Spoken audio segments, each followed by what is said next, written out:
Welcome to Part 1 in the Truth About Mormonism series, brought to you by The Weekend Atheist.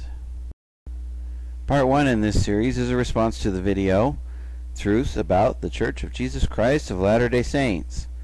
The original can be found on the Mormon Message channel. There is a link in the description box on the right.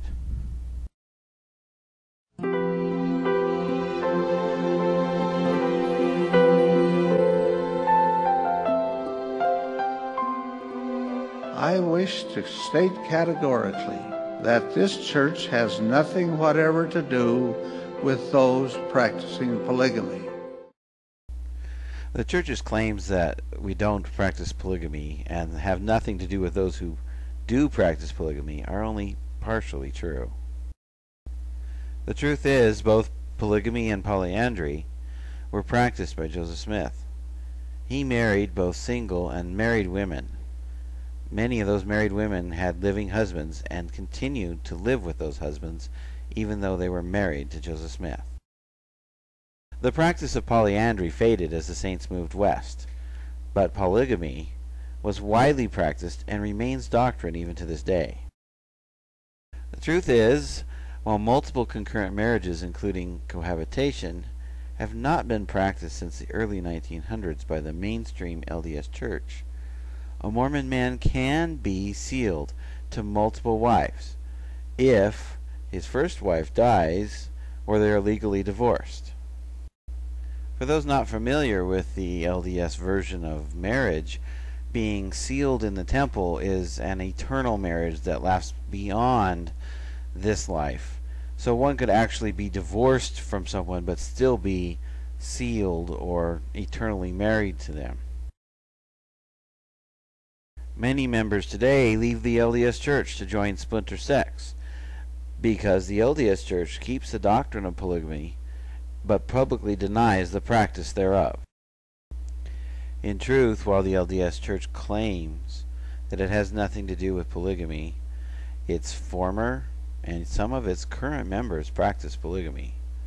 Its doctrine is based in polygamy, and they teach that in the next life you'll be sealed, if you're a man, to more than one wife, and that's part of salvation. In other words, the LDS Church cannot divorce itself of polygamy.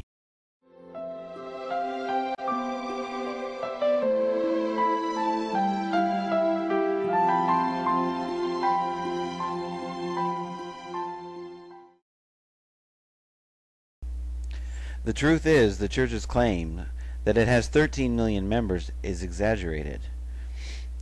If you stop attending church, unlike other churches, they still count you as a member. If you ask to be taken off the records, they still count you as a member. If you ask to never be contacted again, they still count you as a member. If you die and don't let them know, they still count you as a member until you're 110 years old. If you're born to LDS parents and never actually get baptized or officially join, they count you as a member. Once you're in, no matter what you do, they count you as a member. And if they don't get you in this life, they'll get you in the next.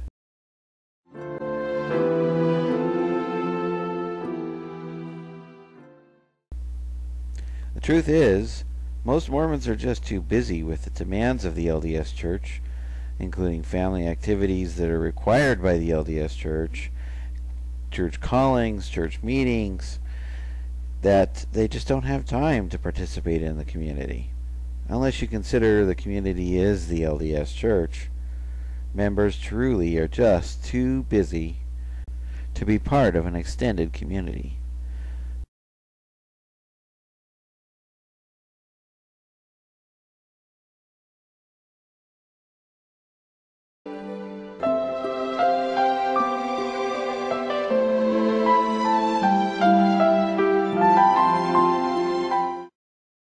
The truth is, the church didn't emphasize this point very much.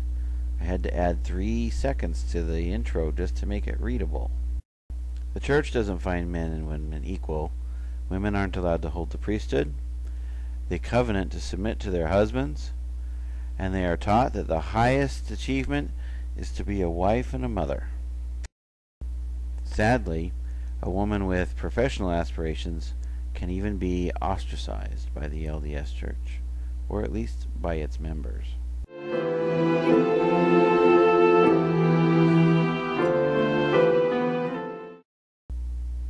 Well, sort of. This one is almost true. Yes, the LDS Church believes that marriage is ordained of God between a male and female, but not exactly a one-to-one. They believe in marriage between a man and a woman, and a woman and a woman, etc. See the previous points on polygamy.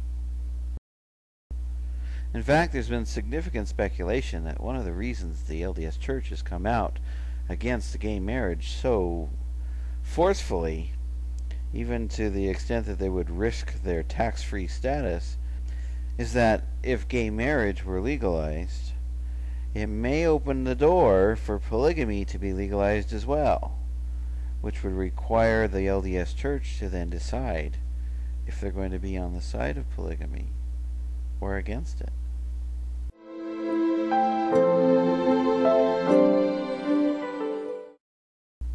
The truth is, only a fraction of a percent of the actual monies donated to the church go to humanitarian causes. Most of what is perceived as LDS Church humanitarian efforts are actually funded by very wealthy Mormons. And while the church's PR and media coverage may make it seem like they're active in the area of humanitarian aid, the LDS Church definitely doesn't lead the pack as far as humanitarian efforts go. Thank you for watching this installment of The Truth About Mormonism.